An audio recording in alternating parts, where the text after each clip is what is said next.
Nothing seems to interest us more than the possibility of the world as we know it being a thing of the past. But what is it about the end of the world that keeps us wanting more?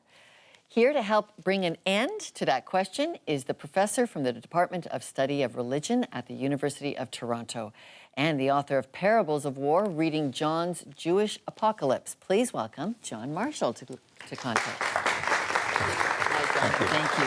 Great to have you.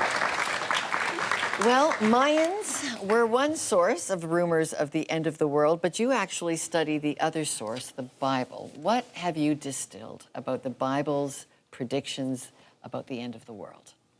Well, the Bible's predictions about the end of the world are only one part of the predictions that Jews and Christians have made over time.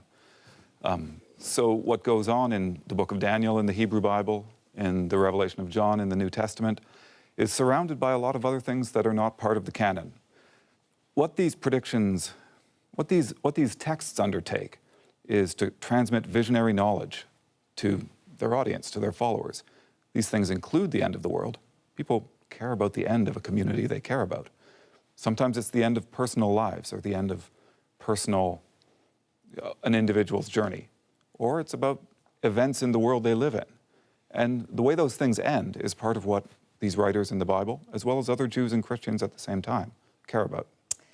It all gets ratcheted up, though, with the cataclysmic ending in the book of Revelation. You've studied that extensively. What's your perspective on that?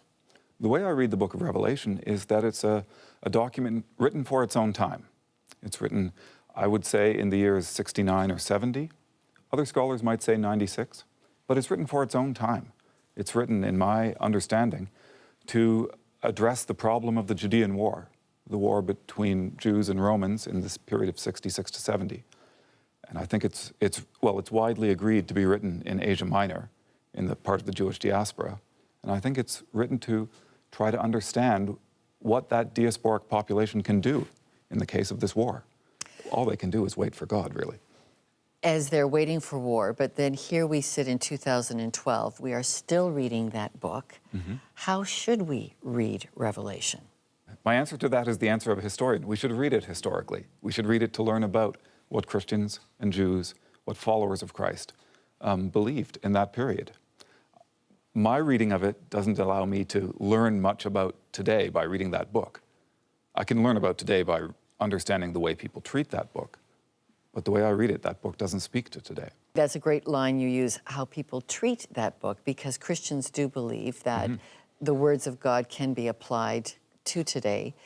1900s come along, and Christianity does a rethink on the book of Revelation. Dispensationalism is created, all these different, characters that are pulled together to make different time periods. They made a roadmap. Dispensationalism made a roadmap. How do you interpret that kind of use of the book of Revelation? Well, it does proceed from the commitment you just outlined, that as opposed to a historian's view of these texts, a religious view is that they speak always, to all times. And so you have to do some pretty hard work to make a very local text speak universally. This is done not only in the 19th century with dispensationalism, but also in the Middle Ages. Joachim of Fior thinks of 3 ages, an age of the Father, an age of the Son, and then starting with his time, people usually think their own time is very significant, starting with his time, an age of the Spirit. He makes a different roadmap. It's not really the same as the 19th century dispensationalist roadmap, but it was making something that was from another time relevant for his own. So how do you think the world will end? I just heard Bob McDonnell be very persuasive. Like the waiting 4.5 billion years and burn up with the sun. Of all the statements about the end of the world attributed to Jesus, the one that I find most sort of fully logical is one that's attributed to Jesus in the works of Clement of Alexandria. This is in the late 2nd century. Jesus is being asked about when the end of death will come, right? When do things end? Jesus' answer is when women stop having babies, right? It's about, and there's an undisputable logic about that.